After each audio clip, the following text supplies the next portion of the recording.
the third in the series this summer. We have 8 speakers. Our next speaker is going to be July 24th. It's going to be on climate impact adaptation, and that will be with Laura Whiteley-Binder. She's with the outreach specialist with Climate Impacts Group with the University of Washington. And she'll be here at the San Juan Grange on July 24th. So that'll be our next in the series. And tonight I'm going to have Tom Schultz is actually going to introduce our speaker tonight in just a moment. I want to talk really quick about our community solar program. You'll see in the back here there's a banner that says Community Solar. Underneath that is a table with some information on it. And there's a brochure about community solar. We're doing a community solar for our schools program. And it's going to benefit all 4 islands, the school districts on all 4 islands. The electricity will be donated to the schools, helping to decrease their electricity bills. And we're anticipating full payback for anybody who contributes to the program. So it's really a win-win program. It's a chance for the community to get involved in solar, and it's also really going to strongly benefit the schools. There's also an educational component to it. Bonneville Environmental Foundation is donating science kits and curriculum. They'll be doing training, teacher training for all the teachers, and so there'll be renewable energy curriculum in all of our schools on the 4 islands. So it's pretty exciting. It's a great program, and I hope you will all participate. Solar units sell for $200, and you can buy up to 100 of them if you want. So all the information is on the back table, and feel free to ask me questions as well. And that's it for Community Solar. Now I'd like to introduce Tom Schultz. Tom is the director of Washington State University Extension here in San Juan County, and he will introduce our speaker. Thank you.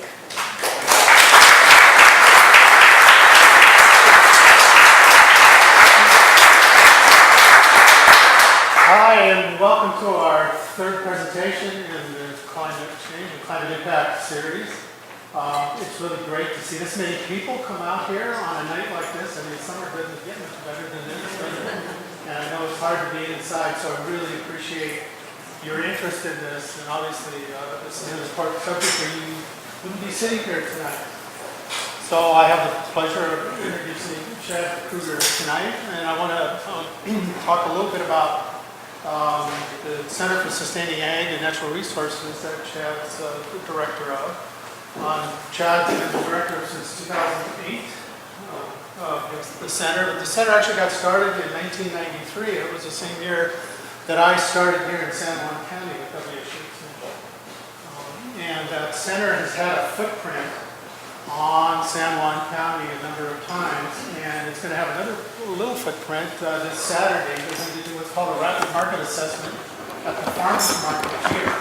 So this will be 2 rapid market assessments in previous years at the old location, which was over behind the courthouse parking lot. The farmers market was there, but there has been no assessments using the research-based methods that we have to get some metrics as to how many people are here, how much they're spending, and a number of other metrics. It's going to be great because I think there's going to be a huge difference in what they find here this Saturday as to what used to go on over at the old location by the courthouse. So that's Chad's going to help us out with that assessment Saturday morning. Okay, this is the last kept you here, so that'll be great. So anyway, I don't want to take any more time, and I think it's time for me to sit down. And let's give a warm welcome to Chad, who's going to talk about the impacts on food and food production climate change. So,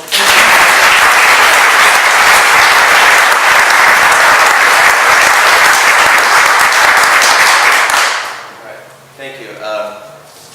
If I ever get too quiet, somebody just yell at me to speak louder. I am known for getting quiet when I speak. And I'm going to stand over to the side so that hopefully everybody can see the slides as I go on. I do want to thank you for allowing me to come here tonight. It was really, really wonderful to lead triple-digit degrees and a lot of smoke. To spend a couple of days here in the nice cool weather. So as Tom said, the center has been around for a little over 20 years. We have programs in small farms and markets and food systems, organic, energy, climate change, probably a couple others I'm not thinking of. One called Measure to Manage, which is a fairly new program. I personally, when I was hired about 10 years ago, was hired to work in our climate change program, and I do a little bit in energy. So I have not been involved in things like the farmers market work before, so Saturday will be a first for me. So tonight what I'm going to do is kind of walk you through what I'm calling the evolution of science around projecting the impacts of climate change on agriculture and food security. And what you'll notice as I present tonight that it's a lot about production ag. And I'll have one slide at the end that I'll talk about, what about the rest of the system? Because as many of you know who live on this island and are concerned about food issues, production is only one piece of the puzzle. But the reality is, if you look at the scientific literature that looks at climate change in agriculture and risk, it's almost exclusively about production ag. And so I was part of a national team that wrote a paper last year looking at basically charging the scientific community to start looking beyond production systems in terms of vulnerabilities and risks to food security from the perspective of climate. But what I'm going to do is I'll talk a little bit about the national picture, which is kind of similar to the global picture. And if you've read anything or heard anything about climate change in food recently, there is a lot of vulnerability in production ag around the globe to climate. And then I'll move in specifically and talk more about what's going on in our region, what we project here, what the implications are here. And what you'll find out is that unlike maybe the ocean acidification story you heard a couple weeks ago, from a production ag standpoint, climate change isn't looking too bad here. In fact, it's looking pretty good for us relative to a lot of the rest of the world. There's still a lot of vulnerabilities that we don't fully understand, and it's kind of an interesting thing that, of all the things we worry about, this one may be the least to worry about in the climate arena, and it may also be the least to worry about in the sustainability of agriculture arena, which is kind of an interesting thing. So moving on, National Climate Assessment was released probably 10 weeks ago. Got a lot of press, some good, some bad. And there is an agriculture chapter in that, and you can go read it. It's written in layperson's terms to kind of help you understand, what the science says. And they have these key messages, and I'm not going to read these to you tonight, but they're basically saying climate brings a lot of risk to agriculture. Rising temperatures, more erratic precipitation systems, storm events, these kind of things create risk to production ag that creates vulnerability in our food system and food security. Here's a few kind of key images to look at that basically say map the United States. So changes in number of frost days. The darker the red, the fewer the frost days. Well, that's kind of an interesting one because if you have fewer frost days, maybe you have longer seasons. So you have potential to grow more crops that have longer seasons or even double crop if you're getting a lot of that. Changes in the frost-free season length, that's kind of another thing, so it kind of correlates there. And so they're projecting in places like Western Washington 2 months of frost-free extended period. That's a fairly important thing for agriculture. It's not necessarily a bad thing. Changes in the number of consecutive dry days. This is where we're starting to hit into a more negative impact, and that leads to drought. And you'll notice that the worst conditions are kind of in the arid west, where we already have drought-based climate system.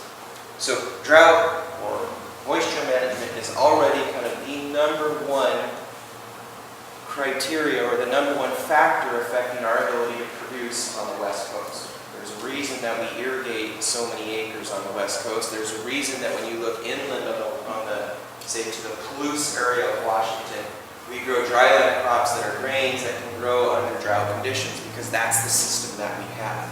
In fact, the entire Pacific Northwest agricultural system has evolved on the basis of this Mediterranean climate where we get moisture in the winter and then it dries out in the summer. And everything we've done for the last 150 years in terms of adapting agriculture in this region to our climate is to adapt to that condition. What we're seeing in terms of global projections and regional projections is the system that we have is going to be exacerbated in the direction it already exists. Hot nights. This is another really interesting one, and I've got a couple slides on that later on for the region. The number of hot nights in the summertime, or the number of nights where minimum temperatures don't drop down into a comfortable level.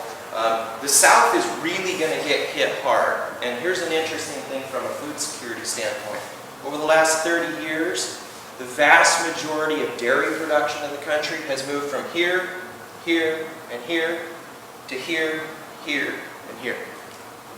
And when you look at some of the projections around milk production in the future, I think what you're going to see is dairy production that's now here, here, and here, move back up here, here, and here. Because cows take it just like humans do. Hot nights when you don't sleep, it's uncomfortable for you to sleep. That's affecting a cow too. Milk production goes way down.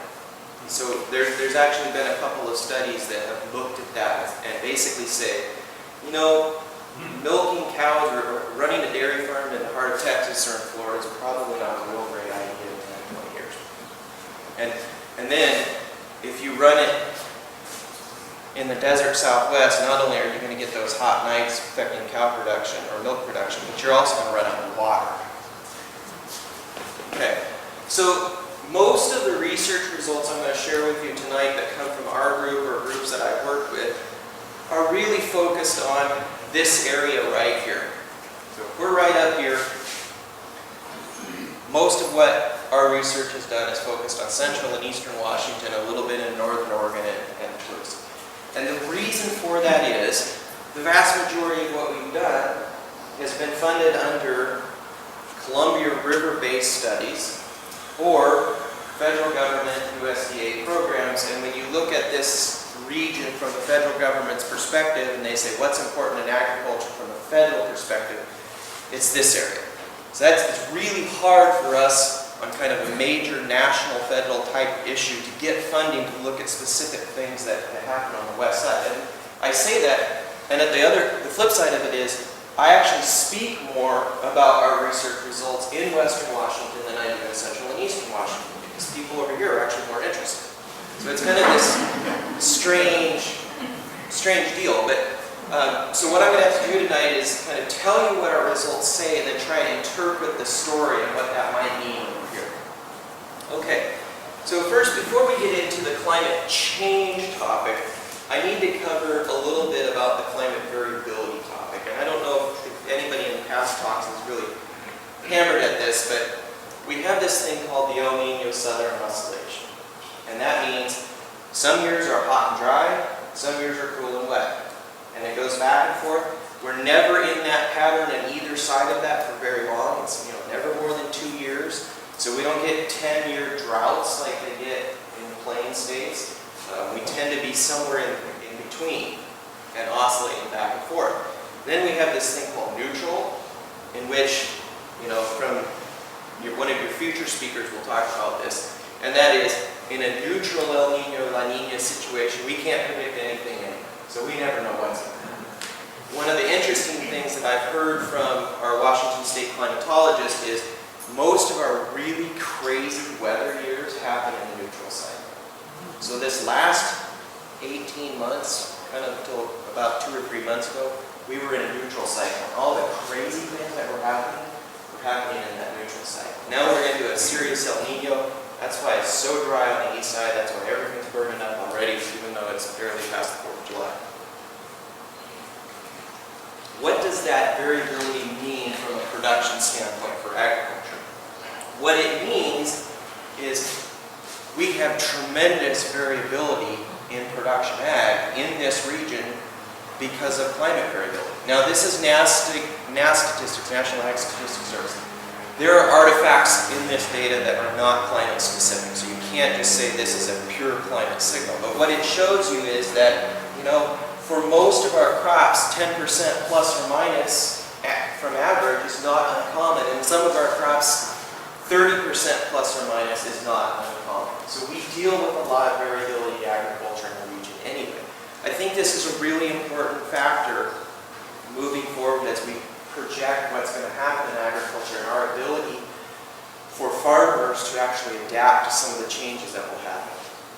Okay, so I'm a co-author on the Ag chapter of the Northwest Climate Assessment, which then fed into the National Climate Assessment. We released this last year. We actually did the paper probably almost 2 years ago.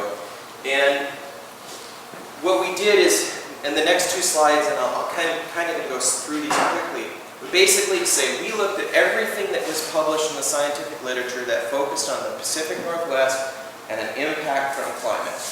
And so we kind of looked, cattle calves, milk and dairy, nursery crops, vegetable crops, grains, fruits, nuts, and berries. All of these things, several of them have had studies done on them. The vast majority of the studies have focused on something I'm going to talk about called CO2 fertilization. So the same drivers that are causing increasing temperatures globally and are also contributing to ocean acidification actually affects plants directly. So not just indirectly, but directly, and I'll talk about that. Reduced availability of water for irrigation. Kind of already said, we have a drought-based agricultural system. Most of our specialty crops and some of our grains depend on supplemental irrigation water. And our basic reservoir for most of irrigation in the Pacific Northwest is snow in the mountains. So whatever happens to snow in the mountains affects crop production from an irrigation perspective. So there's been a lot of studies on irrigation water availability, and our group's been part of that. Other ones, heat and drought stress, changes in precipitation regimes. No, there was one more. And then direct heat stress effects on animals, I just mentioned a little bit ago, and then changes in forage quality. So that's kind of the package of things. There's another way to look at it, and that's just say, what's the climate driver, and then what's the possible effects on Northwest agriculture. If you really want to read that chapter, send me an email after this, and I'll send you the chapter and you can go read it. But I'm going to kind of say, that's what's in the literature. Now we're going to step forward and see what we've done since we published that 2 years ago. Okay, so to kind of understand what we're projecting forward, we use information that is projected by climatologists, whether they're University of Washington people or in this most recent round of work we've done, we've actually been using projections from the University of Idaho, John Watson. So, and I'm sure you've seen some of these types of slides, but basically this is the historical, the black line is observed temperature, the cloud is climate models run in the historical setting, and then from here on out this is all climate model projections. There's two different pathways. The top pathway, the red, is a really high emission scenario. The blue is more of a moderate emission scenario. They actually, great, thank you. They actually dropped the low emission scenario because they felt it just wasn't very realistic. We weren't going to achieve that. This moderate emission scenario is basically the one where we do a lot from a policy perspective to reduce fossil fuel emissions. This one is more of a business as usual scenario.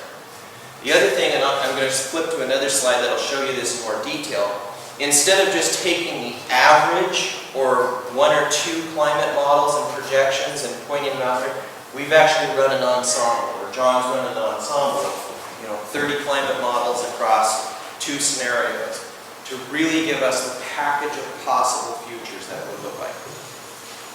Here's another way to plot the same exact data. And what this is this is the annual that you just saw, annual change in average, winter, spring, summer, fall. And what you're kind of seeing here is each dot represents an individual forecast, an individual model projection of temperature. The mean is kind of the dark hash in the middle, and this bar is the interquartile mean. So that just means that, the group of forecasts that are kind of in the middle. What you can see is the annual, again, increasing temperature trends. Everything, regardless of season, all models project increased temperatures in the future for all seasons. But you can also see that some of those models project fairly moderate increases, less than a degree, and some of them are up here at 5 degrees, and this is for 2040s to 2070s. So there's a big distribution of forecasted potential climate futures for temperature. That's really important. In a sense, it doesn't tend to get presented this way very often, but when you start to distill down to what does this do to crops in the field, you have to have this kind of spread to really understand what that potential impact is. Here's the precipitation forecast. A little bit of a different story here, again, annual. So most of the models are predicting slightly above historical average precipitation, but differences in terms of how that's falling seasonally. So more in the winter and spring and fall, but less than we used to get in the summer. So again, I kind of said earlier, exacerbating our current climate trend. This is already, most of our precipitation happens right here. We get the least right here. We're going to worsen those kind of scenarios. The other thing, though, to point out, though, is there's less agreement in the projections on precipitation. So you've got some that are negative, some that are positive, and the spread's really big. And I'll show you how powerful that can be in terms of forecasting, the impact on what that means for crops. Okay, I need to talk about CO2 fertilization. So if you were here a couple weeks ago, you heard about the impact of CO2 effects on ocean acidification. So really bad things going on. In fact, I think that's probably our worst situation in terms of acute impacts today for climate. CO2 is an interesting thing for plants, though, because in the process of photosynthesis, plants consume CO2 in order to use nitrogen and water and sunlight to turn it into biomass and food, right? So CO2 is a fertilizer. The more CO2 in the atmosphere, the better the plant does relative to the other nutrients and carbon and things that it has. But not all plants are the same. So this is from the prior IPC assessment, but this is basically those emission scenarios again, kind of the middle of the road, the good or the worst case scenario. What we did here is we plotted atmospheric CO2 concentrations up to 800 parts per million by the relative impact that has on yield. So that one is same yield as historical. And then we plotted two crops, corn and wheat, in two locations. And we actually we modeled and simulated this crop production.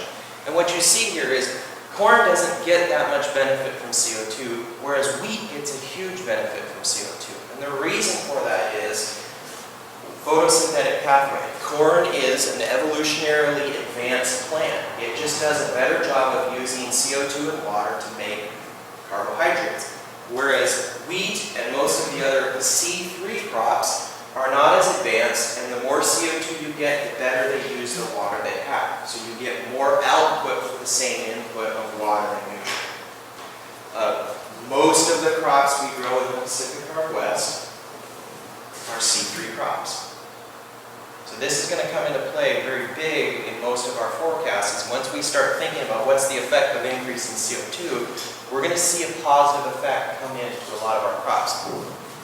That's also going to come back later as an area of concern too. Okay, so when you look at the literature and you look at forecasts, you can find a yield estimate for any crop grown anywhere in the country, anywhere in the world, and I can tell you that's wrong.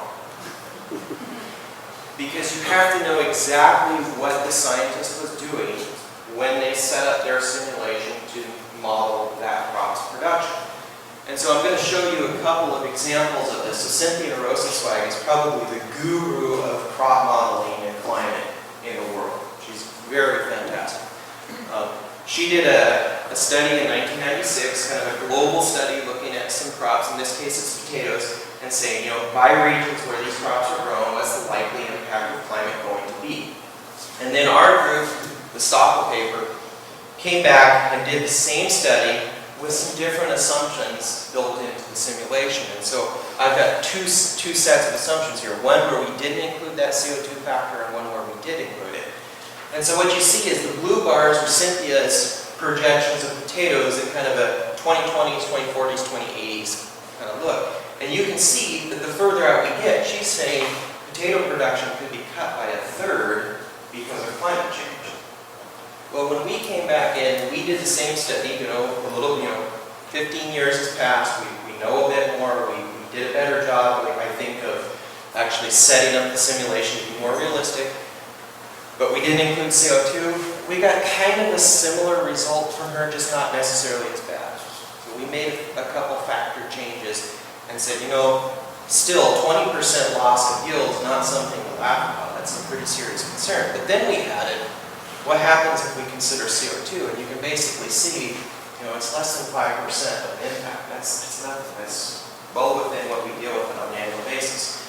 And what that tells you is, you really have to know what factors, what assumptions were put in play when a study was done and a yield projection was given to know if it has any reality to it at all. Most of the time, the study that's being done is being done to answer a specific question. And it may not be being done to answer the question of what's the realistic potential effect on yield. So for instance, a lot of the work I'm going to show you, the primary driving question wasn't what's climate effect on yields. The primary driving question was what's climate effects on water availability in the Columbia River system. So, we did a lot of work that drew down to yield. We got some yield data, but that wasn't our purpose. So we didn't consider certain assumptions that we would have considered if that was really the focus of the study. Okay. So now I'm moving into some of our most recent work, and some of this you'll see Rajago, Holland, et al. In preparation. So the grad student that's working on this hasn't actually published this paper yet, so you're seeing some great stuff. What we've done is we've taken climate change and CO2, so we always consider CO2 from this point forward. We never ignore it. And said for apples, we simulated across the state where we primarily grow apples, and again, we only focused on the Columbia River Basin, so we didn't get to Western Washington. What are historical yields of apples? What are future yields of apples? What's that change in yield going to look like, both from a ton per acre and the change in yield kind of on a percent basis? And we made a number of assumptions in our model simulation. If it's blue, it's good. It's a positive impact. If it's red, it's a negative impact. But what you kind of see there is, there's a little bit of blue, a little bit of red, but none of it's a very big impact. So percent change up to 1%, down to minus 1%. That's just nothing to even worry about. But what it also tells you is, the power of this tool was, the prior one where I said we modeled potatoes, we modeled potatoes right there. This time we built it in a tool that actually could look at the landscape and say, let's look at a 6-kilometer basis across the state, everywhere we currently grow potatoes, and let's actually simulate for that specific location what's likely to happen. And what's kind of interesting is, even though the changes aren't that great, what's kind of interesting is there is a distributed pattern of change across the landscape. Why that is? Well, we could go look at it, but it does tell you that nothing is going to be kind of consistent and uniform. Here's another one that we did. So it's kind of the same picture. This time it's sweet corn. The difference here is, much more significant reductions in yield on the order of 10% there. Again, why would that be? Because that CO2 effect doesn't help farm very much. Now we've done 40 crops, so we're getting to the point where we actually have a fair bit of sophistication, a fair bit of robustness to what we're doing, to where we have a pretty good feel for, which crops are going to be higher risk crops and which crops are not going to be higher risk. So a little bit of a way to look at that. So we took out some kind of classes of crops. These crops up here we produce in dryland conditions. These crops down here we produced in irrigated conditions. And what we did this time is we kind of teased out the different drivers. So precipitation, temperature, precip and temp together, the CO2 effect, precip temp and the CO2 effect, and then precip temp and something we call crop mix that I'll talk about in just a moment. And so you look up here at winter wheat under dryland conditions. Basically, this is 0, so anything above the line is a positive effect. So precip is going to boost dryland winter wheat production by about 10%, temperature just a little under 10%, You put those together, you get about 20%. Then you got a CO2 effect, which adds another 10%. You put all those together, you get about a 30% boost in yield in winter wheat under a climate change scenario. And this is kind of 2030, so this is fairly short term. That dark green bar was something we put in, which was kind of an additional complexity, and that is, we did the early studies basically saying we're agnostic to the fact that farmers are managing. Farmers are, in those early studies were basically considered to be kind of ignorant. They were going to do the same thing no matter what. We know that's simply not true. Farmers are very intelligent, and they adapt naturally to changing conditions. In fact, oftentimes they don't realize how much they're changing based on the stimuli around them. If we look back 30 years, what would this agricultural system on these islands look like? That gives you a sense of how much potential adaptation capacity farmers have, and farmers, when you add a community effort and changes in markets, can be very significant in terms of their ability to adapt and change. And so what this dark green bar is it was kind of an economic fudge factor that basically said, we know in the 2030s, when we did this forecast, that there are going to be things that happen in the greater environment around the world, and the greater economy and market around the world, that are going to change what our farmers plant here. So this wasn't changing things like management, I'm going to irrigate a little more or a little less, or change my planting date. This was just, the price of wheat went down because there's lots more wheat production around the rest of the world. I think I'm going to plant corn. So it's a crop mix change. And what you see is crop mix kind of changes some of them. It basically mutes the effect a little bit. And that's what we've kind of continually come back and find as we've looked at these questions of thinking about humans and how humans interact with climate stimuli or other things is almost always human intelligent interaction mutes the effect of climate. That's a really important factor. So let's look at another question. Earlier I was showing you those climate projections for temperature, precip, and how many differences, the different models. What we had done in historical situations, so when Cynthia did her study, she picked a forecast. She just picked one. This is the one I'm going to use. When we did the Stockholm paper, we picked 3. We picked kind of the middle of the road one, and we picked a high boundary and a lower boundary, and then we averaged them, and that's what we presented. The reality is that's not very helpful. It's kind of a nice way to do your first cut, but what you really want is you want to know what's going to happen on either extreme. I already showed you, we already know that the El Nino La Nina cycle is a very important thing. We really don't care about the average. We care about what happens on the high end and the low end. And so what we've done here is we've taken 5 projections. Most of the temperature projections, similar to what you were seeing, are kind of grouped. There's not a lot of difference. And this is, again, 2030, so it's not getting out very far. But the precipitation projections, anywhere from, and actually I think this is a percent scale, so 10%, 20, 30%. So major differences in potential precipitation depending on which model projection that you choose. Which one's right? We have no idea. So, what does it mean? This dark green bar that you see in all of these was the dark green bar that had all those climate effects plus that crop mix from the prior slide. The only thing we've changed in these others is we've changed the climate projection.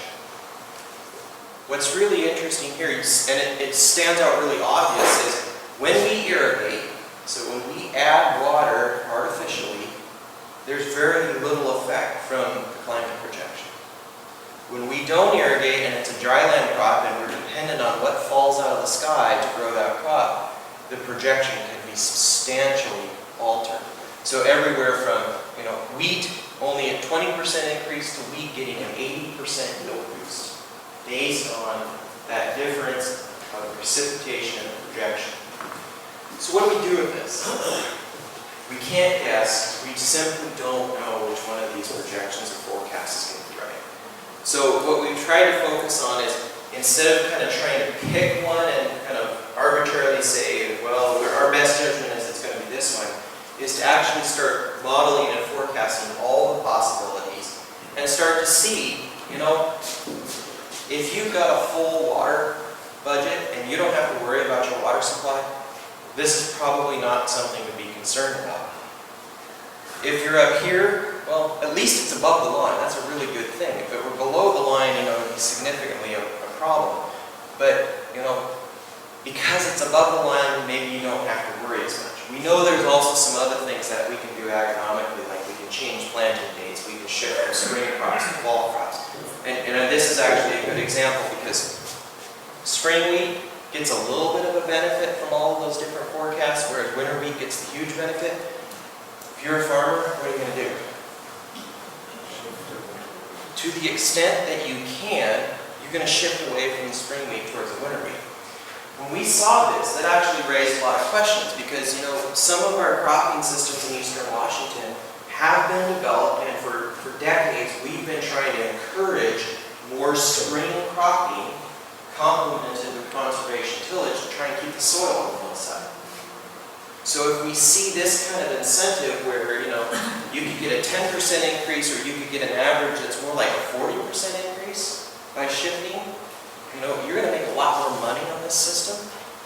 So you're going to move that way. Does that create some risk around conservation of soil? We don't know yet, so that's something we've just started exploring. So these are kind of instrumental in terms of helping you think about what are the challenges you're going to face going forward. Another thing, and this is another paper that Curtailment is working on right now. So earlier we forecasted those CO2 fertilization benefit, but we got to thinking about that. There's some controversy in the literature about how real this effect is and how likely it is to actually happen. Most of that comes from kind of natural system CO2 fertilization experiments where you have a native system. They actually set up, it's kind of a cool looking experiment. They set up these towers that pump CO2 in the air. It's called free air CO2 experiment. And then they calculate the response of vegetation to that. And what they see in native systems is, yeah, there's an immediate boost for a lot of the seed-free plants, but then that boost really goes away very quickly. We've continued to project that boost as more of a linear response in agriculture because we think what's going on in those natural systems experiments is they're nitrogen limited, and in agriculture we're not nitrogen limited. So we assume, based on some greenhouse studies, that we're going to continue to see that benefit. But we also know that it's not a linear benefit. And so what this paper is showing is it's looking at 4 crops, corn, winter wheat, potato, and alfalfa. And again, the CO2 gradient, this time we went up to 900 because when we did the study 4 years ago, 800 was kind of the top that we were thinking we hit. Now we're thinking, well, 900 is probably more realistic. And then temperature changes. And what you see is where it's red, that CO2 effect is negative on the plant. Where it's green, it's positive. And so corn just doesn't get the benefit. Just like we saw earlier, wheat, it is kind of a linear effect. But you'll notice that there's more negative on the wheat than there is, say, on the alfalfa. Why is that? We've been breeding wheat as efficient as we can make it for 150 years in this region. So wheat, kind of the reason corn's better is it's evolutionarily better because it's a C4 plant. Wheat, we've already started to gain a lot of the advantage of corn simply because of our breeding programs, whereas with potatoes and alfalfa, we're just not there yet. Okay, so we've got this big project that's focused on wheat. That's why we like to talk about wheat. And one of the ways that we decided to kind of visualize change a little bit differently than I've been showing you in terms of simulating actual crops is to look at the zones that we grow crops in. And so how many people have ever driven eastern Washington? Okay. As you go east from the Cascade Mountains, you go from really dry, where I'm at, 6 inches of rainfall, get to Moscow, you're at 22, 24 inches of rainfall. About every 5 miles, we have a different cropping system. Now, once you get out of the irrigated area, you can see it at certain times of year. You can visually see yields increasing as you go east. And what that really comes out to is at a certain point in time, out here where we call, Pullman, where WSU's home is, We call that the annual cropping zone. That means you can plant a crop almost every year and it will grow and it will yield and you will do fine. As you come west, you get to the point where you barely can only grow 2 crops out of every 3 years because you just don't have enough moisture. So my family's farm, we're kind of in the intermediate zone where 2 out of 3 years there's enough rain to actually grow a crop. Then you get to this other place, which is where I currently live, which is called the summer fallow zone, which means you have to go 2 years to get enough rainfall to get 1 winter wheat crop out of the ground, and then sometimes that's a bad year too. Depending on where you're at, it can be really bad here. So what we decided to do here is say, let's take those climate projections that John Abat's group had made, and let's just map it, forecast what that might look like. So this works. That's what that does. So I can go back and then... What you see is, you actually see these zones shifting west. So it's kind of like if you've seen some of the forest pictures of what's going to change under climate for a species shift. We've actually done the same kind of thing, but we've done it from the basis of a land cover shift, what kinds of cropping systems will work. The other interesting thing is there's this new cropping system zone that appears on the far east, kind of on the Idaho side of the border, that doesn't currently exist. We don't know what that really looks like. We don't know if it really means it's going to be very different than what it is now or not. We just have no idea. Okay, so kind of back to the set of slides where we're projecting, classes of crops and water. What happens if we don't have enough water? So now I've taken the bottom of that former chart, just the irrigated crops, and said, this green bar is the same green bar we've seen before. The yellow bar now is we simulated yields for these crops under historic water curtailment. What that is when there's not enough snowpack, there's not enough water running down the rivers or streams, a farmer gets a call from the Department of Ecology that says you're shut off, or an irrigation district actually gets the call. And they get shut off. This happens all the time. I've got a member of our advisory committee, we're going to his farm next week. He's a junior water rights holder, he's a tree fruit producer, he gets shut off. It's really bad to get shut off when you grow trees. Not only do you lose this year's crop, but you potentially kill the tree. And we have some highly vulnerable watersheds or irrigation areas where a lot of producers aren't junior water rights, and they get shut off. And what you see here is certain crops really get hit. So then we projected what's going to happen in the future. We, like I said, we did this from the perspective of understanding water in the Columbia River system. We know we're going to have less snowpack in a lot of years in the future, but slightly more total water in the system. It's going to shift around and more of it's going to come off in the winter. So we projected what the future curtailment might look like, and then we simulated yields under that setting. What's really fascinating, and this shocked us when we saw the result, it shouldn't have, but we should have thought of it, is that CO2 effect starts to mediate some of the lost water effect in the year that you're curtailing. Have a good thing. Now the flip side is that what we didn't show in this, which has already been published by Mike Scott at PMNL, is if you look at, say, the Yakima Valley, right now the Yakima historically gets curtailed about once in 5 years. So if you grow spring wheat in the Yakima Valley, you lose 40% of your yield once in 5 years. He's projected that by mid-century, the Yakima Valley will be curtailed every other year. So you would be losing 35% of your yield every other year. So it's still a big impact. That's the reason everybody's worried about water east of the mountains. Another way to look at this, and again, this kind of powerful tool to be able to map these simulations and actually put them on the landscape where real things are happening.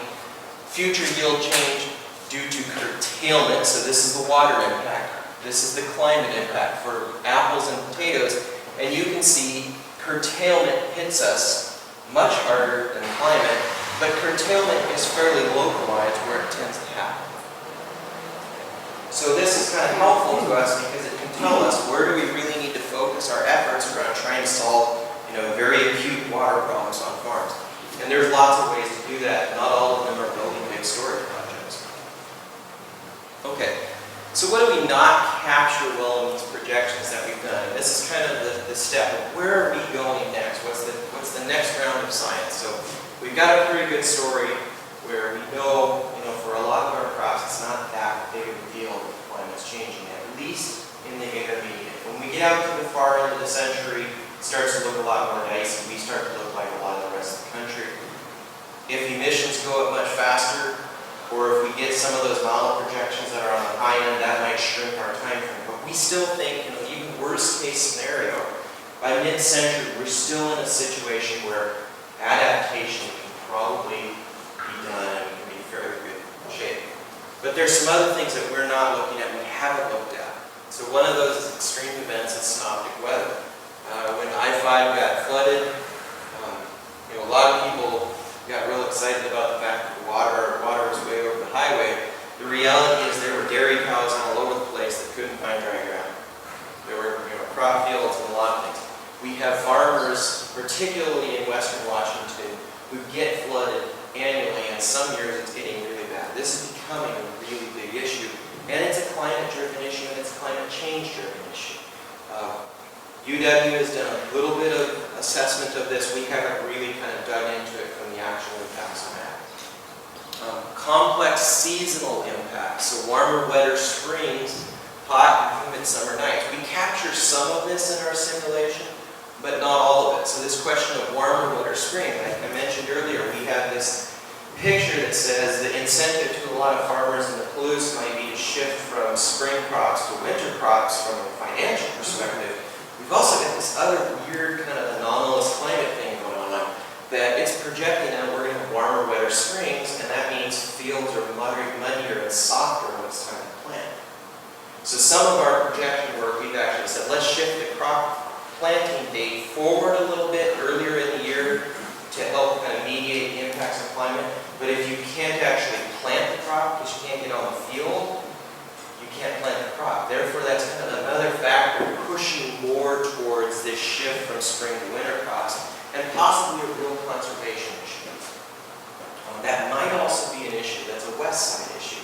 So if you get as much rain as you got in April and early May here, that can be devastating on your ability to actually get into the field when you need to be in the field to get a crop in to actually get a good harvest.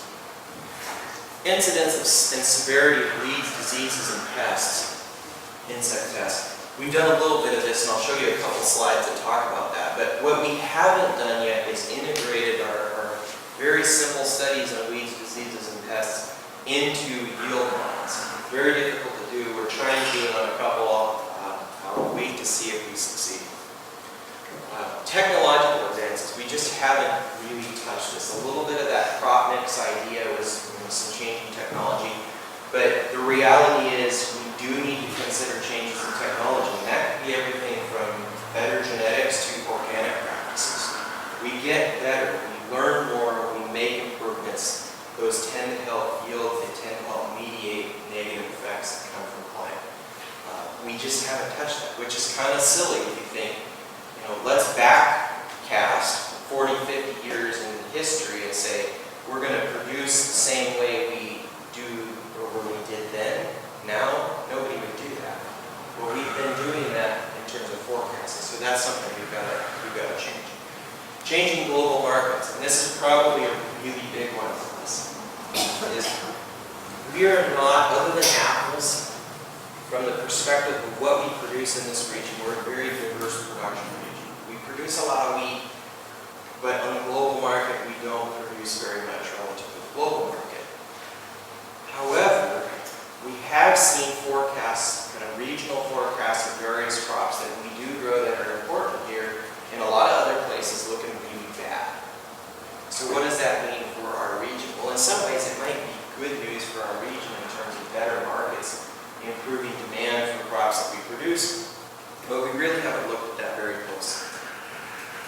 Livestock and rangeland, we just touched on this a little bit. In fact, we've got a grad student right now who's actually really trying to pioneer modeling and simulation of rangeland production, livestock production on rangeland conditions to see, what kind of resiliency do ranchers have, resiliency options do ranchers have under a changing climate. And, this this is a good point for me to kind of raise another issue. As I've been thinking about this, I listen to our forest scientists, I listen to the ocean scientists talk about acidification, and the thing that comes up to me that's so obvious is why we're looking so much better in agriculture than forests and oceans is a simple thing called inertia. So the climate scientists talk about inertia in the climate system all the time. That we're going to experience the effects of emissions today for decades into the future. If you grow a tree that has a 100-year or 500-year life, what you do right now has inertia for 100 to 500 years. We're experiencing CO2 elevation effects and ocean acidification in this region, and I think they probably use the word old CO2 or something like that to describe what's happening, where a lot of the CO2 that's causing serious issues along Puget Sound coastlines is actually CO2 that is really old and has been moving around the ocean. So there's a lot of inertia in that. And the new CO2 hasn't really come into play as much. Whereas in agriculture, we have a little bit of a different picture, and that is we plant crops every year. So we can change every year. If the conditions change, we can change. We can change when we plant the crop, we can change all kinds of other practices. We can change what crop we plant. Even trees, even fruit trees, $30,000 an acre investment to plant an apple orchard. We see orchardists ripping out apple orchards 2 years later if the market changes. I mean, they suck up $30,000 an acre in sunk cost because the market changed and they weren't going to make enough money on that tree. So even where there's a lot of money invested, in fact, the more money invested per unit of area, it seems like the less inertia matters.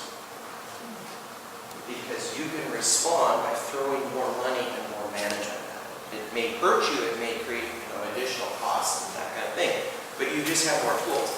In the context of livestock and rangeland, it's much more like a forest system where it's so distributed, there's not a lot of production, there's just not enough money being pulled out of the system to put back into the system to manage change. And so what you see in rangeland situations is it can take, one management decision can have effects for 20, 25, 30 years, and you can't justify spending money to correct the problem that you create. So if you overgraze 1 year, not only do you have problems in that 1 year, you've affected your forage base for 5, 10, 15, 20 years. And that's an issue. If climate is going to continue to be variable like we have seen it, plus it's going to get worse, that mistake that a rancher might make could be compounded worse down in the future. And then the last thing I'll mention that we just haven't really looked at is this human dimension, where we know farmers are smart. We know that institutions that surround our agricultural system, whether that's markets, whether that's communities, whether that's agencies, and the industry that surrounds it, are very intelligent, and they change. They change rapidly, and they change to very significant degrees. We don't have a handle on the extent to which we can change. We know in certain crops we already manage plus or minus 30% yield differences on a given year. They say, if you make money 2 years out of 10 years growing cherries, you're doing great. You could lose your shirt the other 8 years. That happens. So, there's a tremendous capacity to adapt. We just don't have a handle on what that capacity really looks like yet. Okay, so a little bit more on those. So extremes and meteorological events are probably much more critical than climate trends. So a couple of these, this all happened last year. We had this major storm that blew through. Dust storm, you can see there, wiped out center pivots, took out power lines, took hay that was on the ground, blew it to fence lines or blew it to the next county. Lightning bolt struck our pickup. That's my family's pickup. We were in it. These kinds of things are much more severe, have much greater impacts, are much more acute than any trend line on a 50 to 80 year. We don't have a very good handle on how to project it. So one of the questions that we always ask the climatologists is, we know the climate variability signal matters a lot. We know that event-driven things matter a lot to agriculture. We're really good on a 3 to 7 day projection. 3 to 7 days out, we can say, hey, you're going to get heat stress. Hey, you're going to get a hailstorm, this kind of thing.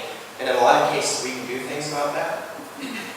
But on a 3-month, 5-year frame, we just don't have any handle on it. We don't have any idea if the climate change signal is going to amplify the variability signal. We don't have any idea if the climate change signal is going to amplify the intensity of storms. There's some work that's been done in other regions that has kind of statistically correlated that increasing temperatures are increasing storm intensity. But in our region, we just don't have a handle on that. Climate scientists don't. Those are the things that matter for agriculture. We don't have a handle on. Another really interesting complexity, and like I said, we pick this up in our climate modeling because we model on the basis of maximum and minimum temperatures, but it's kind of an interesting thing to actually look at, and that is, for the last century, nighttime temperatures across the region have increased during the summertime fairly significantly, but daytime temperatures, it's a mixed bag. In a lot of cases, it's actually cool in the daytime. What does that mean? There are a couple of studies that have been done in the Middle East on wheat that say, one of them kind of said, dismiss this as a factor, the other one says it is a factor, that actually increasing nighttime temperatures relative to average temperatures actually will reduce wheat yields. Again, it seems to be kind of a threshold effect, that if you're hot enough at night, it matters. If you're not hot enough, it doesn't matter. Kind of goes back to that thing, if you're milking cows in Texas and Florida, that could be a real issue. Whereas here, we may still be hot, high enough in latitude, it's not that big of a deal. And then, the other thing is, this looks different when you look at it on a 10-year basis. So and you can actually go on to the state climatologist website, pull this data and select your range of years and make the data say whatever the heck you want it to say. You can pick a 30-year frame and actually change the trend just by which ones you change. So what's going on? If we took this last 10 years trend and projected it forward, we'd be projecting fairly significant increases in nighttime temperatures, but decreases in daytime temperatures. If we took the 100-year time frame, we'd be projecting more of this. So this versus this, that's a fairly significant difference. Which one's right? No idea. So this is where, the climate scientists that are doing these projections, we have to kind of rely on their estimates, and they like to say, nothing short of a 30-year window. Well, you can take a 30-year frame, and if you pick the right 30 years, actually project this trend. So, there's a lot of judgment calls that do go into this that we have to depend on, and that's part of the reason why you need that spread forecast to know what you're doing. So, we'll talk a little bit about weeds, diseases, and pests, and this story is just kind of simple. Most of the noxious weeds we currently deal with, like kochia, which plagues me, is a C4 crop, so it behaves like corn. Most of the weeds that we have pretty good control on, which downy brome, which is another one that plagues me, particularly plagues eastern Washington rangelands, we can actually deal with these fairly effectively, but they behave more like wheat. So as CO2 elevates in the atmosphere, we're more likely to deal with more problems from weeds we currently are able to manage right now. Another interesting thing, our research weed scientist at WSU has made an interesting observation that it's getting harder and harder and harder to find days to control downy brome in the spring when we need to control it in our weed systems because it's windy too often. Is that a climate trend? We don't have a feel for that. So you start to couple all these problems looking at the pollution in terms of being able to get in the field and actually viably grow a spring crop. It's a big concern. Okay, and then a couple of slides looking at the pest question, or the insect pest question. This is some stuff we did several years ago. We took cobbling moth, which is the most important pest in the state of Washington from an economic threshold because it's the primary pest of apples, and said, historical, and then 3 future scenarios, short, medium, and long term. The red bar is the first flight of the adult, when it happens, what day of the year. The second bar is the first generation, so when the first hatch of eggs happens. The yellow is the second hatch of eggs. And the red is the fraction of the time, fraction of years that we have a third generation of codling moth hatch. And so if you think about this, the earlier in the year they fly, the more generations we have, the more it costs us to control it, and the more problem we have controlling it, and the faster we use up the efficacy of our tools to control it. So even if you do mating disruption, which every apple acre in the state uses codling moth mating disruption, it's going to be more expensive to you because you see the trend is, earlier in the year on everything, with that point where at the end of the century we will have a third generation of codling moth in most years. Every insect pest model under climate looks the same way. Because insect pests are probably the simplest thing that we can look at because they're all degree age driven. In potatoes, and in many crops that you grow here on the island, you'll know that you don't deal with 2 or 3 generations, you deal with 10 to 15 to 20 generations currently. How much more extreme is that? Again, the question here comes in though, it's how do you actually assess what this means? Because we're going to try and control this, because if you don't control it, you lose your crop. So, it's hard to actually project going in the future. Are we going to actually see impacts from that are significant or not? Most of our entomologists, they're not too worried about it. And that's surprising. I saw this and I'm like, that seems like that'd be a worry. Our tree fruit entomologist that works on codling moth says, okay, that's $50 a year by the end of the century. Great. It's not a big deal from his perspective. But there are some concerns, and that's kind of the way they've been looked at. Here's some disease concerns, and the disease ones are slightly different. Historical, short, middle, and long again. This is powdery mildew on grapes and cherries. Basically, what this is it's the number of days in a year that you have low, medium, or high risks for powdery mildew infection. And kind of historically, you had, for grapes, you kind of had this, kind of low, medium, and high, all, more or less the same number of days, and basically 24 days a year that you were at risk. But what you see is the trend greatly skews towards high-risk days in the future. But you also see it changes. So it rapidly changes, and then it kind of diminishes. What's going on there?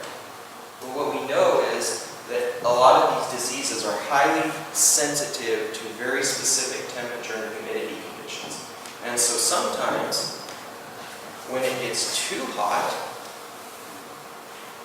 the risk of this particular disease affecting you goes down.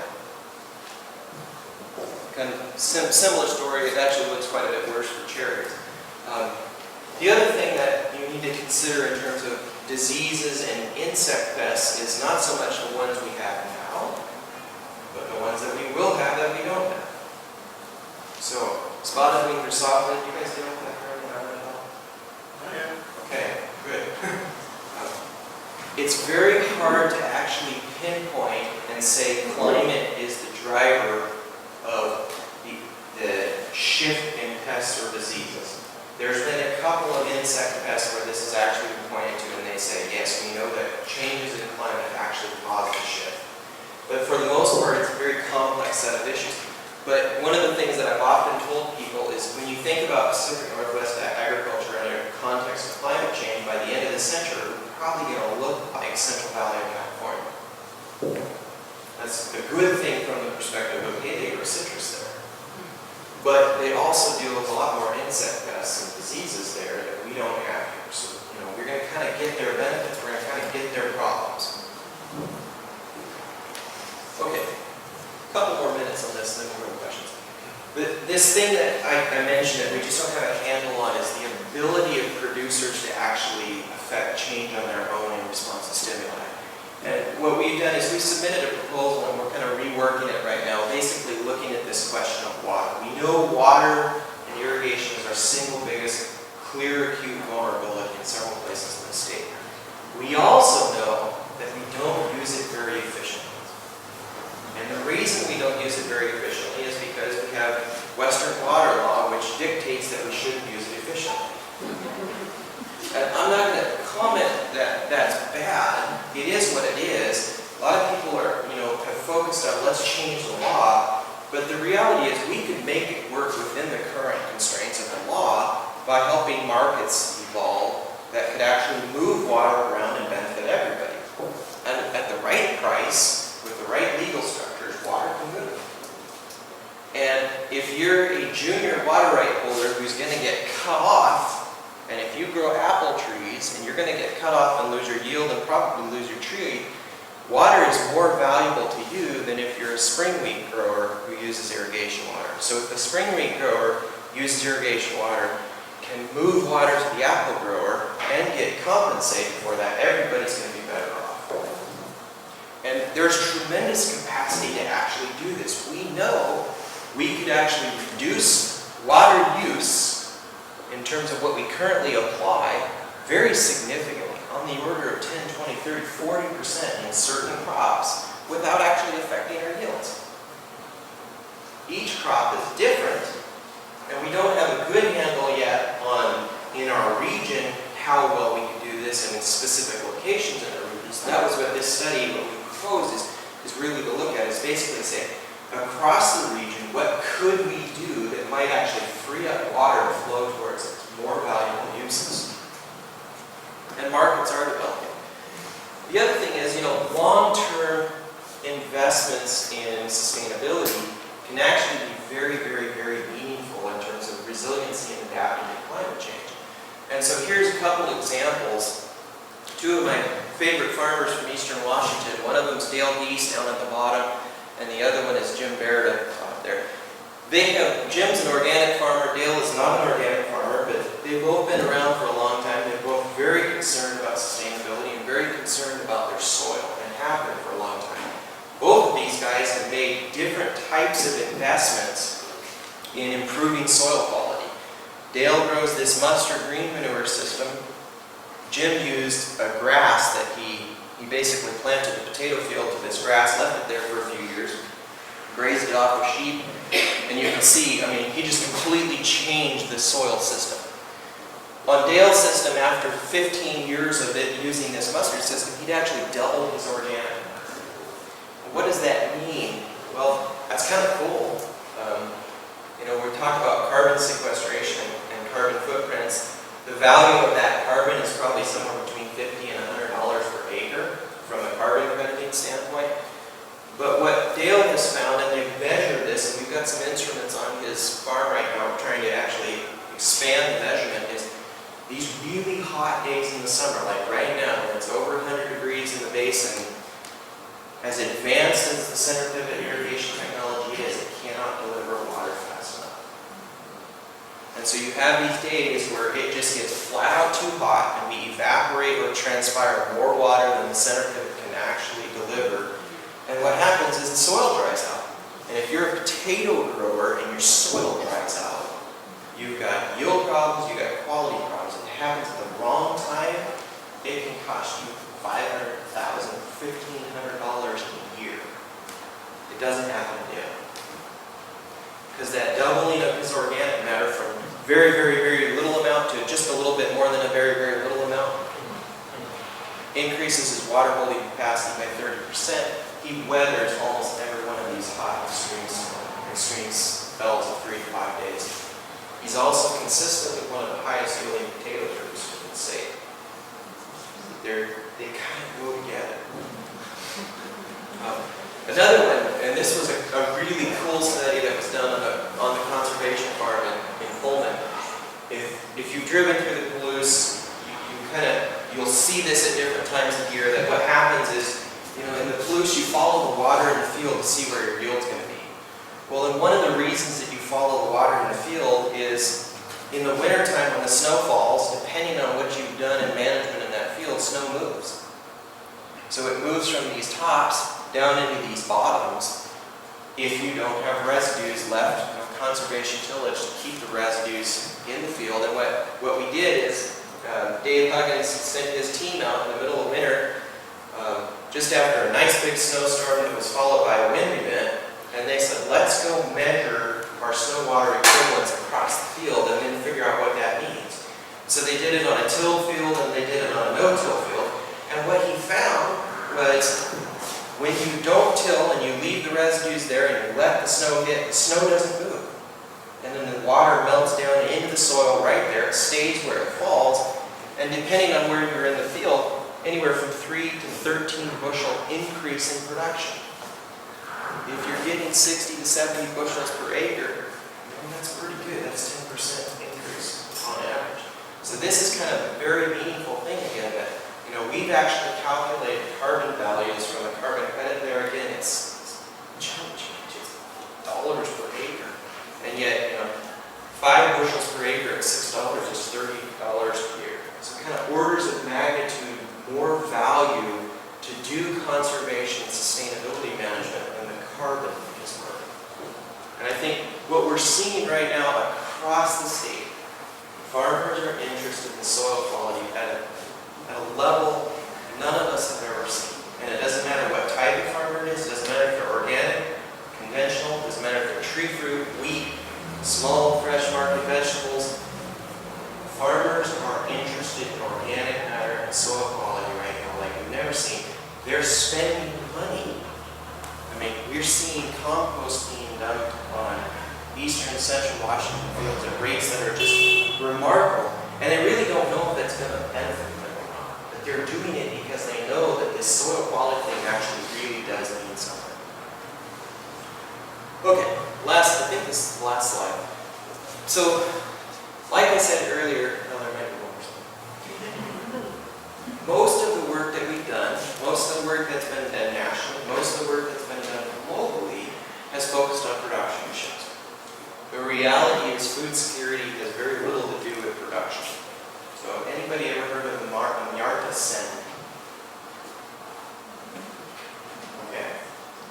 Nobel Prize winning economist from India. Studied the Great Bengal famine. And his conclusions were there was more food available in the Bengal province in the year of the famine than there was in the year before when there was no hunger.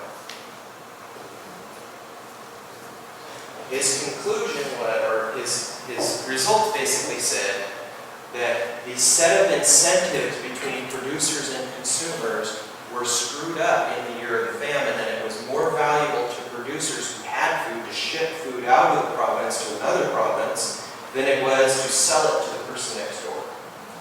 And so what he said is the reason there was famine was because the people who needed food had no entitlement to be able to get the food that they needed. And that's kind of, that landmark study got him a Nobel laureate. And from there, lots of other people have come in and looked at this question of food security and realized that, the vast majority of food security is access, distribution, logistics, markets, all these other things that have nothing to do with whether or not we can produce the food in the first place. At some point in time in the future, the ability to produce food is going to be an issue. We will run out in terms of, if the population continues to go up, there's simply not enough nitrogen. At some point in time, we will run out of actual carbohydrates or calories, whatever you want to say. We are not there. We're a long ways from there. And so these other questions of impacts on the food system, there's been a lot of study on impacts on food security. There's been not a single study looking at does climate change actually create risk for food security once it's left the farm. There was one study actually done here in Washington State, kind of in response to the University of Washington's work on climate, saying, transportation and distribution is the thing that really matters for a lot of different parts of our economy. I think you people who live on an island really understand this probably better than our mainlanders. I don't know how much you worry about it or what you do about it. I mean, I do know some of what you're doing here. But this is something that is kind of, most of our mainlanders are fairly naive and ignorant to this. And I know a lot of you think a lot more about this and have done things in your community to actually try and create some resiliency, because if the boat doesn't come to the island, you're in trouble.